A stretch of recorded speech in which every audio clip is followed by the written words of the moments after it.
coffee time check. Ayan na po yung oras natin. Magandang gabi po sa inyong lahat. Good evening from Philippines. So, gising pa po ako. Grabe, di ba? So, malapit na ako matulog pero bigla kong naisipan na i-share ito sa inyo.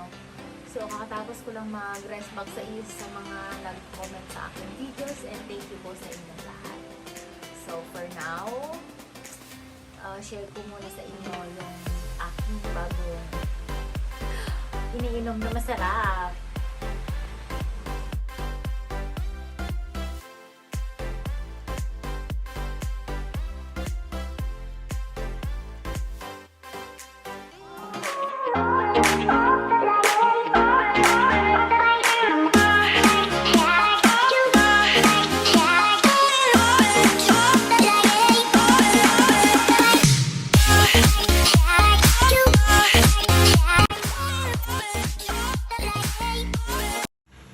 So, anyway, ito po pala yung gusto kong i-share sa inyo. Dumating po yung order ko online.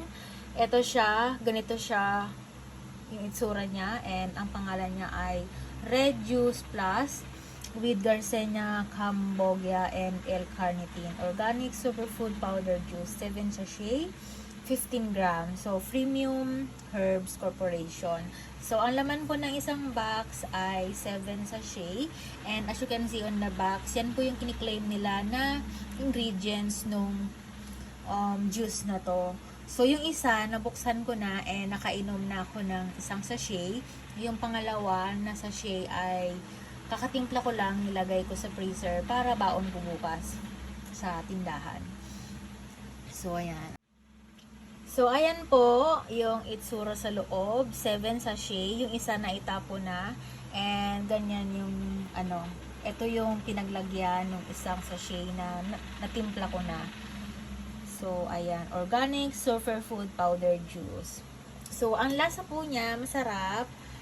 Masarap siya. Hindi matamis. And, hindi rin nakakasuka. Kasi diba yung ibang juice may nakakasuka kasi sobrang tamis at sobrang asim. Pero ito hindi. Masarap siya. Ayan, super bango. So, ayan yung nakalagay sa likod niya. Ayan. Wait lang. Ayan. Hindi nag-focus yung camera ko. So, yung ingredients niya, Garcinia Cambogia, Moringa, Banaba, pepper, L-carnitine, guyabano, bignay, guava, lemongrass, ginger, turmeric, stevia. Precaution, consult your doctor if you are allergic to any ingredients. So, ayan siya. Made, syempre, from the Philippines. No approved therapeutic claim. So, ayan. Pakita ko sa inyo yung nasa fridge. So, ayan.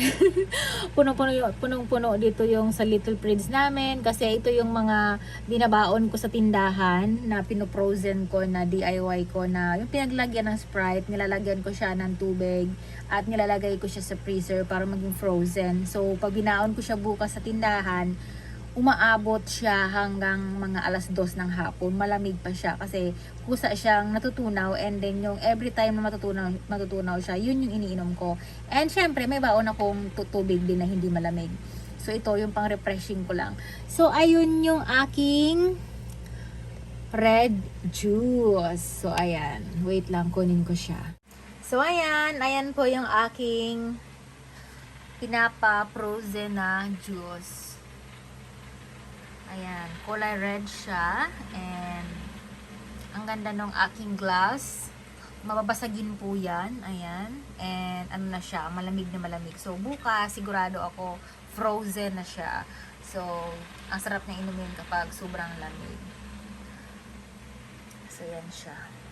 So, ayan, binuksan ko para makita ninyo yung loob. So, ayan yung loob niya. May mga something doon sa loob, pero included po yan doon sa juice powder. So, hindi ko alam kung ano yan. Siguro yun yung mga ingredients na powder. So, baka moringa or something like that. So, ayan, ang bango niya. And,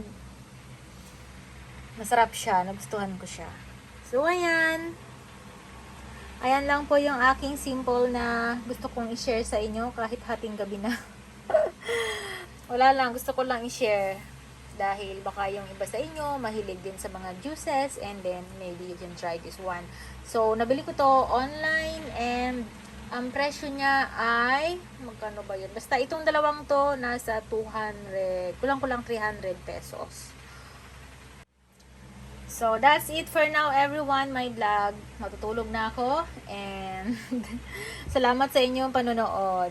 So, ayan. Ayan yung aking Red Juice Plus. So, 7 sachet. So, maiinom ko siya ng 14 days. So, titingnan ko muna and mag-review ako na soon kapag ano yung napansin kong mga dapat kong i-share sa inyo. So, for now, bye-bye na and see you on my next vlog. Thank you for watching and bye-bye. Matulog na ako. Good night.